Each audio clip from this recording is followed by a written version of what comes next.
Je fais partie, je pense, des. Ben, peut-être vous aussi, jusqu'à un certain niveau de ce que j'entends, ce que vous dites, mais il n'y a pas beaucoup de gens qui sont capables de séparer le lutteur de la personne. Ouais. Ouais. Moi, je suis Mais nous, c'est capable. notre mandat au sommelier de exactement. juste regarder l'art. Fait Exact. que, tu sais. Exact. Moi, je suis capable de parler des exploits de Chris Benoit dans un ring et de parler de lui, tu sais, pour ce qu'il a fait ou d'une autre façon. Ouais. Pour moi, ça n'empêche pas ce qu'il a fait dans un ring. Ouais. Dans un ring, Chris Benoit est probablement le Québécois le plus talentueux qui a. Je vais mettre Kevin Owens en avant Ouais, de lui. moi Parce que aussi. pour moi, Kevin a une compréhension de la business qui est très différente. Puis, mais côté talent pur, je pense que Chris Benoit est peut-être le plus talentueux que le Québec a eu. Et puis, tu sais, il y a eu des matchs 5 étoiles à profusion. T'sais, moi, j'étais là à WrestleMania 20 au Madison Square Garden Ouais. quand il bat Sean puis Hunter en finale. Puis Eddie Guerrero vient le rejoindre. Puis les deux qu'on pensait jamais qu'ils seraient champions du monde, ben, étaient les deux champions de la compagnie. T'sais, quelques années avant, la WCW faisait rien avec ces gars-là. Exact. Donc, il y a une histoire autour de ça. Puis lutteur pour lutteur, Chris Benoit, c'est une carrière exceptionnelle. Puis comme tu l'as mentionné, ben écoute, il y a l'autre volet de lui comme être humain, comme personne, qui... tu sais, tu parlais des stéroïdes, mais il ne faut pas oublier également les commotions Les cérébrales. commotions qu'il a cérébrales, eues, oui. Ben oui. à Ben cause de son style de lutte. C'est ça. Tu sais, il y a quand même un médecin qui a dit que Chris Benoit avait le cerveau, quand il est décédé, il avait le cerveau d'un vieil homme qui était sur qui faisait de l'Alzheimer. Ah ouais. C'est quand même pas rien comme diagnostic. Ça explique peut-être pas à 100% ce qui est arrivé, mais pour moi, ça en explique. Ça a un une facteur, grosse partie. assurément. Puis, T'sais, je pense... je me rappelle de Vern Gagné. Vern Gagné a tué un homme également dans les dernières années de sa vie. Il était sur l'Alzheimer. Il se rappelle d'absolument rien. Il sait pas. Puis il sait pas ce qui est, il sait pas ce qui est arrivé, tu sais. Donc on n'était pas là pour Chris Benoit, puis mais en même temps, à partir du moment qu'il y a un diagnostic comme ça, c'est sûr que ça a eu un rôle à jouer. Puis là, mon but n'est pas de le défendre, mais plutôt du tout. d'expliquer le contexte et la situation dans laquelle Chris Benoit était. Ça l'excuse pas le geste, mais ça peut aider à comprendre ce qui est arrivé, écoute, c'était quoi? C'était en 2006? 5, 6, 2005? 5. 2005, C'est ça fait clair. quasiment 20 ans. Là. Ouais. C'était au mois de juin. Là. Ouais. Mais t'sais, C'est au mois de juin. Là, donc, c'est malheureux ce qui arrive là, puis on veut pas que ça arrive, mais ça aide à faire évoluer, à avancer quand même toutes les avancées Voilà. ou la protection qu'on peut faire ou Ouais. la façon de contrer. 2007, 24 2007, juin. bon. 24 juin 2007. Ça va Mais faire c'est- 17 ans lorsque votre podcast va sortir. Ouais. Ben écoute, c'est bref, c'est ça. Un lutteur qu'on aurait aimé qui reste lutteur, puis Oui, absolument. qui ne ternisse pas tout ça. En troisième position, quelqu'un que j'ai pas connu en tant que lutteur, mais que, tu sais, moi je suis fan des Canadiens de Montréal de base pour l'histoire, pour la magie, pour tout le. Même si j'ai jamais vraiment vu, tu sais, j'étais très jeune quand la coupe a été gagnée. Puis Pat Patterson, c'est un peu ça. C'est l'aura, le tout ce qu'il représente dans le monde de la lutte, toutes tout ce qui a amené également à la business, les idées surtout créatives qui a amené, qui a pu élever beaucoup de monde également à plein de niveaux. Donc, Pat Patterson, pour tout ce qu'il représente, plusieurs le mettraient numéro 1 pour ça, mais être aussi longtemps et donner autant de bonnes idées à autant de monde et marquer autant une art, l'art qui est la lutte, ben j'ai pas le choix de le mettre haut. Je vais quand même apprécier plus des gens que j'ai vu lutter, que j'ai pas vu Pat C'est ton top lutter. 10 à toi. C'est mon top à moi, mais Pat quand même en troisième position, même si je l'ai pas vu lutter, c'est quand même un exploit parce que je l'ai jamais vu, jamais rencontré, mais tout ce qu'il a fait en coulisses et tous les gens qui ont aidé, ben, en entrevue, on l'entend souvent, Pat. Comme lutteur, Pat Patterson, pour moi, n'est pas top 5. Loin top 10. Fin du top 10. Par contre, c'est le Québécois qui a eu la plus grande influence sur le monde de la lutte. Exact. Ça, il n'y a pas de doute, il est numéro 1 dans cette liste-là parce qu'il a été le bras droit de Vince McMahon pendant des années et des années et des années. Il y avait, il y a beaucoup de scénarios, principalement dans les années 80, mais encore dans les années 90, qui viennent de Pat, que ce soit la rivalité Hogan-Savage, que ce soit Hogan-Warrior, que ce soit Hogan le géant ferré. À partir du moment que tu as Stone Cold puis The Rock qui disent ben nous on va avoir Pat comme agent pour notre finale de WrestleMania, c'est tout le respect que ce gars-là avait de la part des boys. Puis ben oui, je veux dire, j'ai eu la chance de le connaître personnellement. Un homme que j'ai beaucoup apprécié. J'étais en ville, il passait les étés à Montréal, mais les hivers en Floride. Puis j'étais dans le centre-ville, il y avait un appartement dans le centre-ville. J'ai envoyé un texto, on allait prendre une bière à son spot préféré sur Crescent. Puis on avait juste du fun à jaser. Moi, une des plus belles journées, ou une journée que je vais me rappeler longtemps, on était monté à Québec, moi, Bertrand Hébert, Pat Patterson. Et en chemin, on était arrêté voir Frenchy Martin, qui était dans ses derniers milles, qui était dans une maison, une maison de soins palliatifs. Il avait refusé d'avoir des médicaments puis d'avoir de la chimio puis tout pour le cancer. Il voulait finir avec toute sa tête. Puis Rick Martel était venu nous rejoindre parce que Rick, c'était un grand ami à Frenchy. Puis Pat a toujours apprécié Frenchy. Il avait un sens de l'humour Frenchy incroyable. Puis Pat a toujours aimé ça. Fait que moi, on a pris j'ai des photos là, dans mon cellulaire. Là, c'est Pat, Frenchy, Rick Martel. Puis, tu sais, moi, je connaissais les histoires de tout le monde. Fait que, tu sais, à un moment donné... Ben non, puis à un moment donné, ils se parlaient, tu sais. Puis là, j'étais là, hey, Frenchy, raconte donc là, ton histoire au Japon avec Baba. Puis là, ils partaient, là, tu sais. Puis là, Rick puis Pat, ils riaient, tu sais. Puis après ça, on allait à Québec, à la NSPW. Bertrand vendait ses livres, la biographie de Pat. Puis Pat, il y avait un gros troc, là, vraiment, un genre de troc à 100 000 $. Là. Puis Pat, le soir, il conduisait plus. Parce qu'il y avait eu un accident, ou pas loin d'avoir un accident, je pense, une fois en Floride. Puis il se faisait plus assez confiance, puis il conduisait plus le soir. Puis il avait dit à Bertrand, mais ça me dérange pas d'y aller, on peut prendre mon truck, je vais conduire pour y aller, mais au retour, tu sais. Puis Bertrand ne conduit pas dans la vie. Donc, Bertrand avait dit, ben, la Pat peut conduire, là, c'est un excellent chauffeur, t'auras pas de problème. Fait que j'ai conduit le truck tout le long du retour. Pat avait adoré ma conduite. Puis, tu sais, mais c'est une journée que je pourrais jamais oublier, là. Incroyable. C'est la dernière fois c'est la dernière fois qu'on a vu Frenchy. Tu sais, je passe du temps avec une légende de la lutte au Québec comme Pat. On a parlé d'un paquet d'affaires. Après le show, je me souviens en plus, après le show de Québec, on avait été dans un bar, dans une cage pour voir le UFC. C'était le premier UFC de CM Punk. Okay. Et t'avais René Dupré qui était sur le show, qui était venu avec nous. Puis je sais pas ce qui s'est passé entre René et Punk, mais quand Punk a perdu, René Dupré a célébré ça comme si le Canadien venait de gagner la Coupe Stanley pour un Montréalais. C'était très, très drôle à voir. Puis après ça, on a pris la route puis on est parti. Fait à tous les niveaux, c'est une journée que j'oublierai jamais. Mais toi, comme t'es, oui, journaliste, oui, historien, mais comme cette journée-là, tu la vis comme un petit gars. Là. Tu peux pas tout absorber ou tout vouloir. C'est plus après. C'est plus après parce que avec les années, c'est plus la première fois là, que j'ai des rencontres avec des gars comme ça. C'est ça. Fait que tu sais, déjà, je suis pas très starstruck à la base. Ouais. Dans ma tête, j'ai juste d'affaires là. Ouais. La fois où j'ai vraiment réalisé ça, c'était à Waterloo, en Iowa, où je me suis ramassé après un Hall of Fame que j'assistais là-bas à la même table que JBL, Jim Ross puis Jerry Briscoe. Ben oui. Puis j'ai réalisé qu'il y avait moi puis Arda O'Cal. Je sais pas si vous venez de lui. Arda, c'était Carl Edwards à la WWE. Il faisait des entrevues, des segments d'entrevues. Puis il travaillait à The Score avant. Puis là, il travaille pour le NHL Network. Puis en fait, il travaille pour ESPN, en fait, à ce temps. Puis Arda puis moi, on s'est ramassés à cette table-là. Puis tout le monde payait ses tournées. On jasait. C'était très convivial. J'ai développé des amitiés avec JR et Briscoe depuis ce temps-là. Briscoe et JBL m'ont reçu sur leur podcast récemment. On s'est rappelé cette soirée-là. Puis j'ai comme fait, OK, ben, je suis capable de parler de lutte sans avoir l'air d'un fan, sans avoir l'air d'un mark, comme on va dire.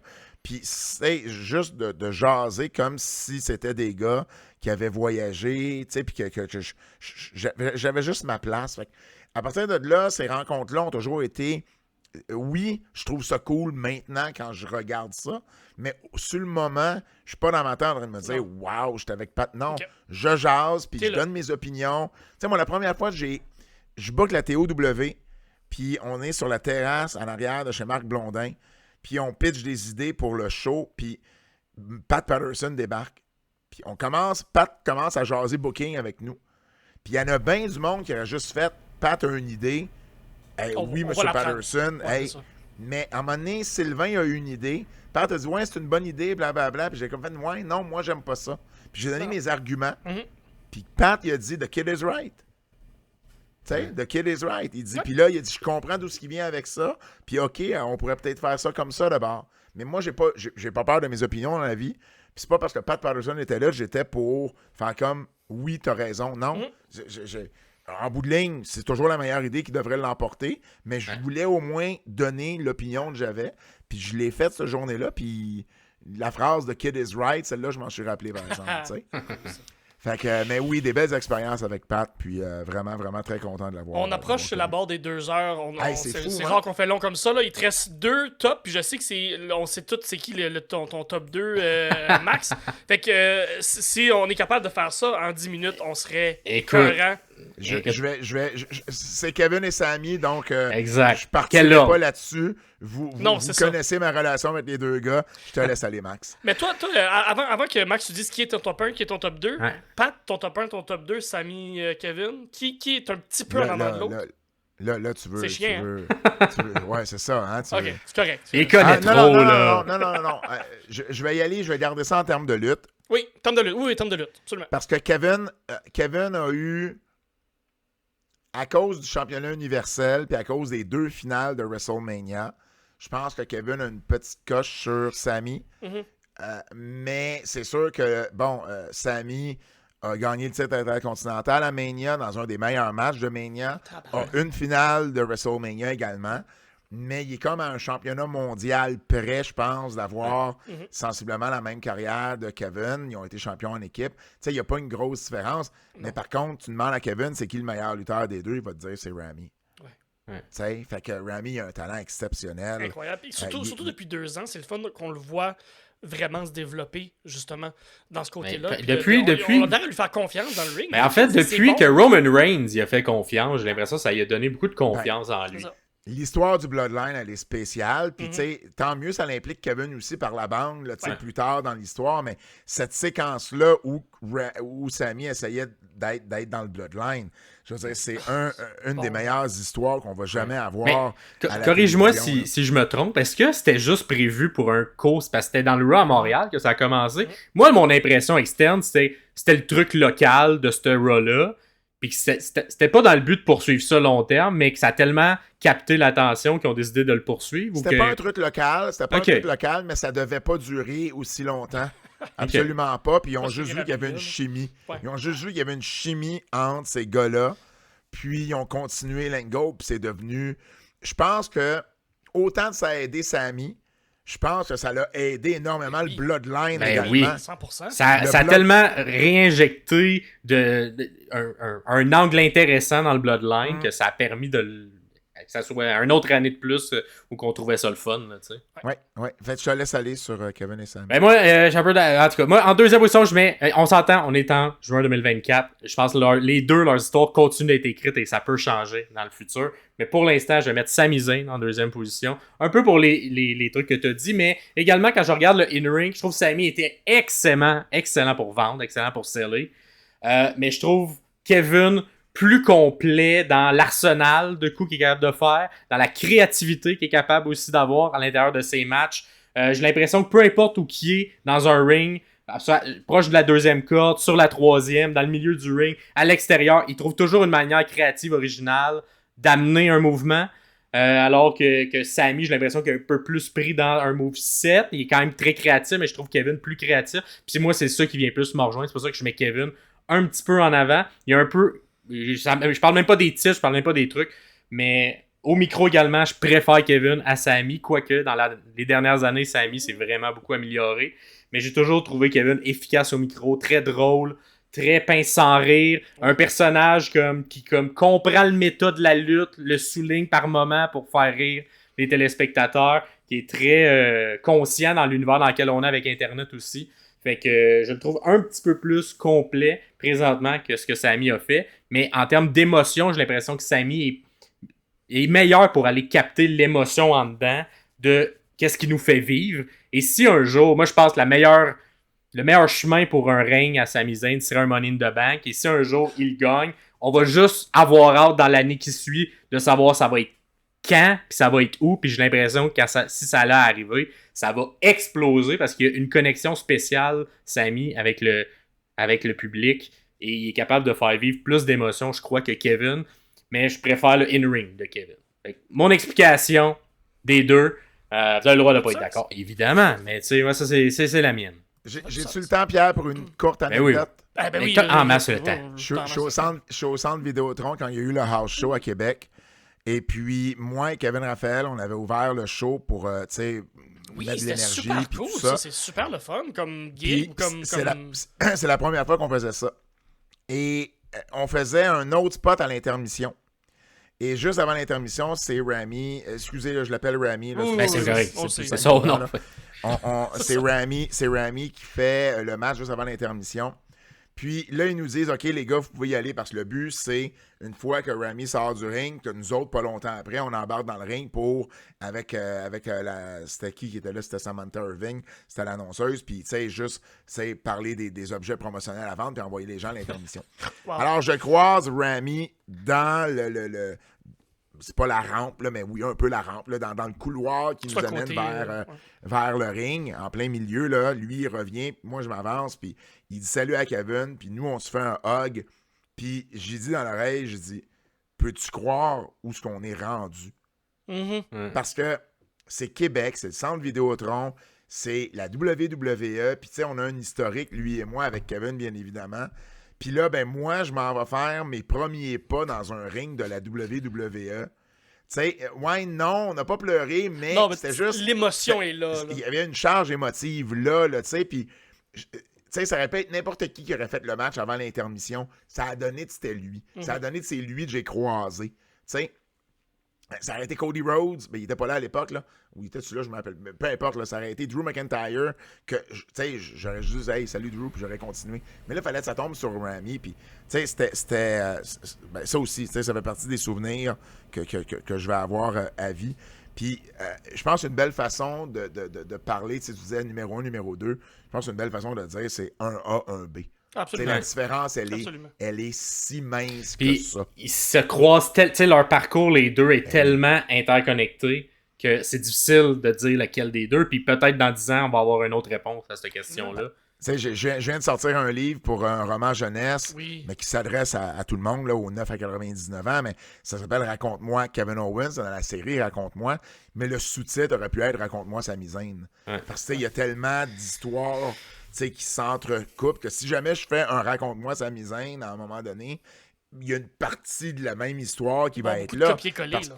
Ben, ça va être le livre le plus facile que je vais avoir eu à écrire parce que, tu sais, il y a tellement une histoire, c'est même pas en parallèle, là, je veux dire, c'est un en arrière de l'autre, tout le temps. Donc... Puis un qui aide l'autre, puis un, c'est ça qui était beau de leur exploit. Puis moi, est-ce que tu me parlais l'espèce de moment sur la rampe, ça m'a beaucoup pensé à l'entrevue que c'était Ariel Helwani après WrestleMania qui avait fait avec les gars backstage, qui expliquait, hey, c'est quoi le feeling? Le Québec en ce moment capote, tout ça. Et les gars, on dirait, live, réalisent. Hey, c'est vrai. On est tellement pris dans la bulle que tu te rends pas compte. C'est quoi l'impact de tout le monde qui nous a aidés à travers les années. Puis à quel point le Québec, effectivement, il est fier parce qu'ils viennent de gagner un main event de WrestleMania. Puis ça, tu sais, t'es sens touché par un peu ça, de comme prendre conscience que, hey, on part de loin, puis on est rendu là, puis on vient de faire le main event, puis on a les ceintures en ce moment. C'est vraiment des... En tout cas, je trouve que c'est des gars qu'on n'aurait jamais pu penser il y a 15-20 ans qui se seraient rendus aussi haut dans la plus grosse compagnie. Parce qu'il n'y avait pas la shape pour... Exact. Puis en fait, c'est pas vrai. Il n'y avait pas la shape que la WWE regardait à l'époque. Puis la WWE n'allait pas piger tant que ça dans le circuit indépendant non plus à l'époque. Fait que c'est sûr que non, on ne s'attendait pas à ce que ça arrive à cause de ces raisons-là. Puis là, ben, cette année, 2000, en fait, pour Sami, c'était à la fin 2023, puis Kevin, c'est dans 2 mois. ça va faire 10 ans. Ça fait 10 ans qu'ils sont là. C'est les deux Québécois qui ont fait le plus de WrestleMania. C'est les deux Québécois qui ont fait le plus d'années à la WWE. C'est incroyable qu'on y pense. Tu parlais d'Ariel Helwani, qui lui aussi est un Québécois. Helwani, tu sais.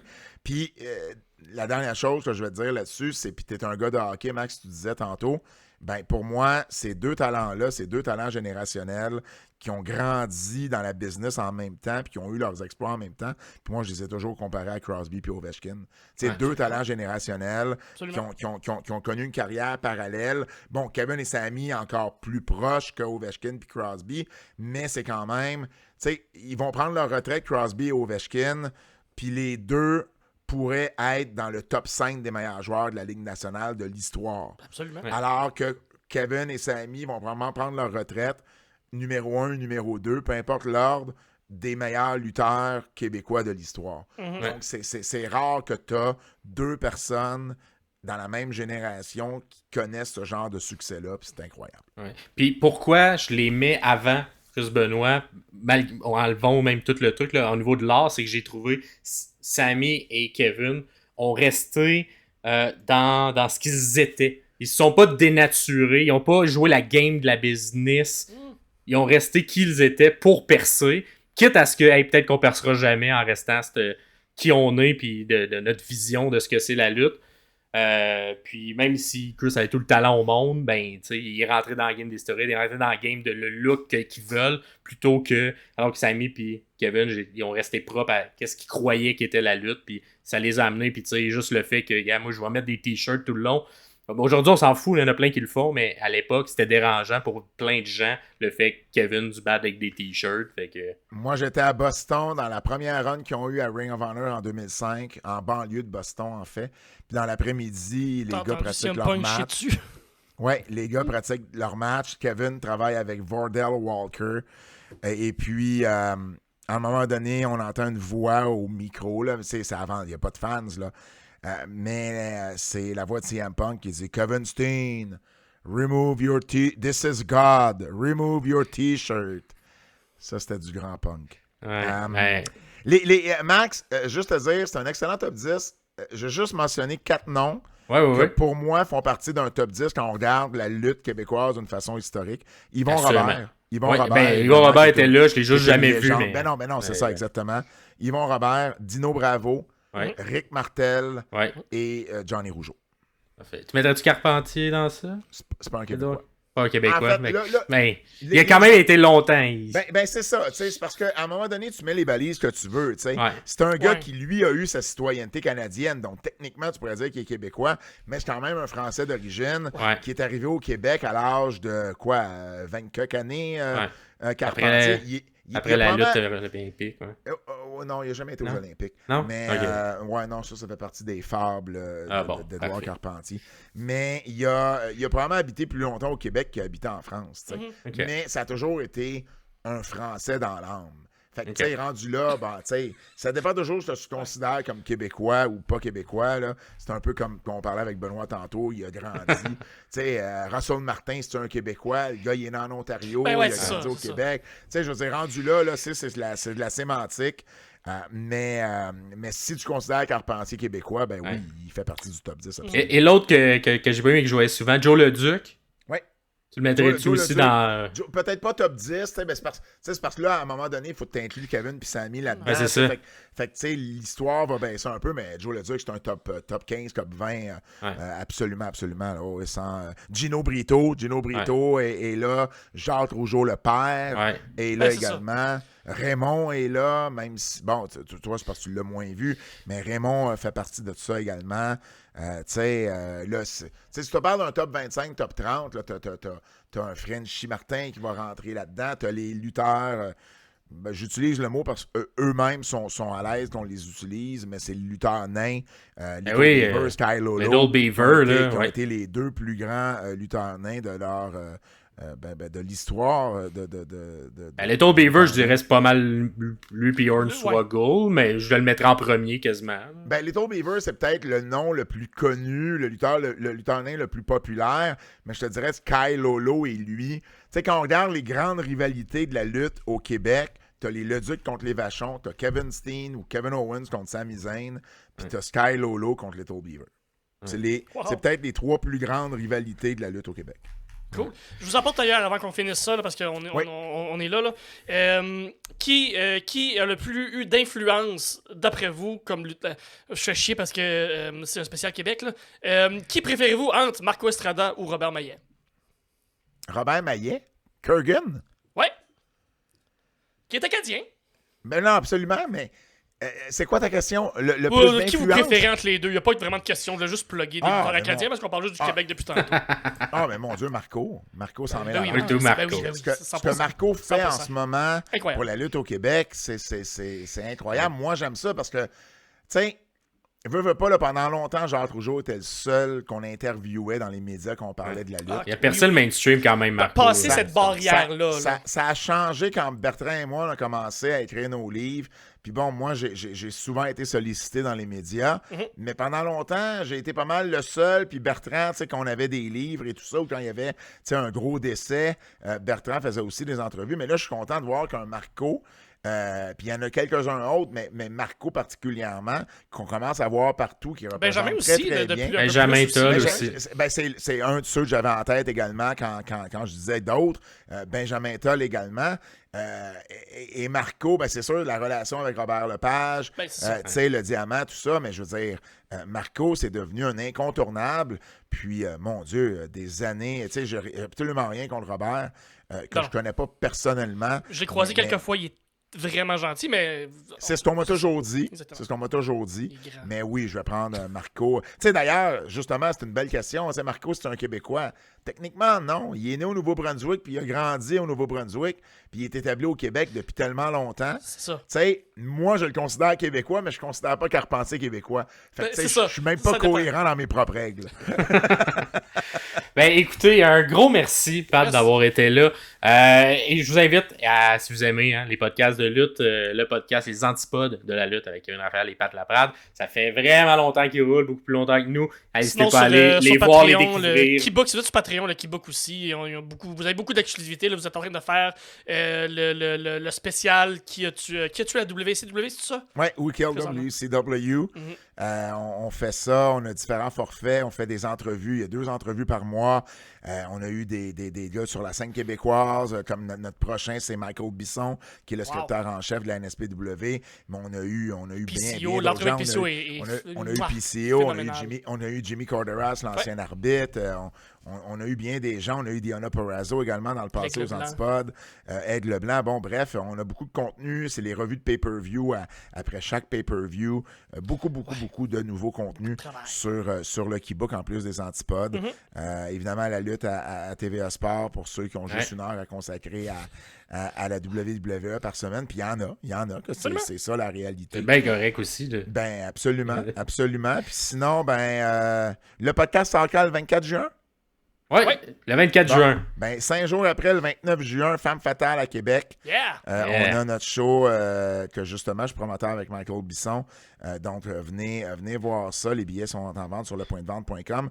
Puis, le 14 juillet à 14h, donc un dimanche après-midi, sans restriction, chrono. Le premier show de l'histoire de Kevin Raphaël avec Sans restriction. Un tournoi inspiré de WWE Speed, donc des matchs de 4 minutes avec un roster élite. Le Zach Patterson, Lou O'Farrell, Marco Estrada, Benjamin Toll, Aigle Blanc. De France, cette sensation française qui va être là également la première fois qu'il va lutter au Québec. Aigle Blanc soit là, un des talents les plus incroyables à regarder dans le ring. Donc, venez le voir avant que ça vous coûte trop cher pour aller le voir lutter dans une grosse compagnie majeure. Donc 2 shows que moi et Kevin, on organise là, dans les prochaines semaines. Génial. Ben, allez suivre tout ça. Puis un gros merci, Pat, d'avoir été là. C'est ça. C'est le fun d'avoir... quelqu'un qui connaît très, très, très, très bien l'histoire. Je dirais même qu'il l'écrit très bien aussi. Si vous êtes plus lecture, allez voir les livres également là, de Pat. Il y en a quelques-uns à son actif. Il va sûrement en sortir d'autres dans le futur. Gros merci. Puis on te reprend quand tu veux. Hein? Une fois de temps en temps, si ça te tente de venir, là, t'es sommelier invité. Puis ça te tente de dire ton avis sur tes matchs préférés. Là. Tu viens nous voir. Puis ça nous fait plaisir de décortiquer ça pour qu'on aime tant certains matchs. Puis qu'est-ce qui fait que ce celle-là t'es donc bien bon. Ben, ça pourrait être intéressant parce que des fois, aux antipodes ou même sur le Keybook, on n'a pas toujours le temps de passer, tu sais, je sais pas moi, 15 minutes sur un match comme tel. Fait que je retiens l'invitation. J'espère avoir une petite carte chouchou un peu comme tout le monde en parle. Absolument. Nous, c'est ce qu'on fait. Nous, on analyse la lutte, puis on vous la décortique pour que vous ne soyez pas obligés d'écouter 40 heures de lutte par semaine. On le fait pour vous. On le fait pour vous, puis on vous dit lesquels faire. Et sinon, pour les habitudes, pour le prochain épisode 60, on fait le preview, prédiction et questionnaire Forbidden Door 2024. Fait que si d'autres, on va se mouiller, dire qui qu'on pense qu'il va gagner. Mais vous aussi, vous pouvez le faire. On met un lien vers un questionnaire. Et comme à chaque fois, il y a un gagnant, il y a une gagnante qui va être nommée, qui connaît le mieux sa lutte, qui est capable de prévoir le mieux le booking de Tony Khan cette fois-ci. Wow. D'autres fois, c'est la WWE. Là, quoi que cette année, Forbidden Door n'a pas été le mieux construit au monde, mais les matchs risquent d'être bons. Fait qu'on vous donnera des bons matchs. C'est ça. Des fois, c'est quand t'as pas les bonnes réponses aux prédictions que c'est une preuve que tu connais mieux la lutte. Exactement. C'est pas toujours un prérequis, ça. Exactement. C'est juste pour le fun de faire des poules, parce que moi, je suis un maniaque de poules. Fait que ça va être jeudi, épisode 60, prédiction Forbidden Door. Et en attendant, un gros merci. C'était Max Perriard, ainsi que Pierre Castonguay et Pat Laprade. Voilà. Yes, sir. Pour les sommeliers de la lutte, un gros merci tout le monde. Bye bye. Passez une bonne Saint-Jean. Ciao.